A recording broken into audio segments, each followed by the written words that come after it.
فرمایا فَأَكْثِرُوا فِيهِنَّ مِنَ التَّحْلِيلِ وَالتَّكْبِيرِ، فرمایا جب یہ مبارک موقع ہے، مبارک ایام ہیں، مبارک دن ہیں، تو پھر اکثروا من التحلیل، فرمایا اٹھتے بیٹھتے لا الہ الا اللہ، لا الہ الا اللہ، لا الہ الا اللہ، کلمہ طیبہ کی کثرت کیا کرو۔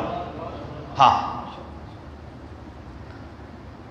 ان دنوں میں فَأَكْثِرُوا مِنَ التَّحْلِيلِ، کلمہ طیبہ کی کثرت کرو، لا الہ الا اللہ محمد الرسول اللہ کی کثرت کرو۔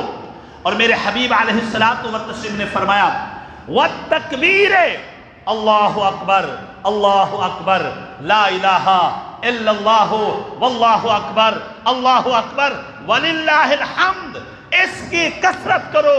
جب یہ تم پڑھو گے تو تمہیں جبریل کے کلمات کا ثواب بھی مل جائے گا، خلیل اللہ کے کلمات کا ثواب بھی مل جائے گا، اور ذبیح اللہ کے کلمات کا ثواب بھی مل جائے گا۔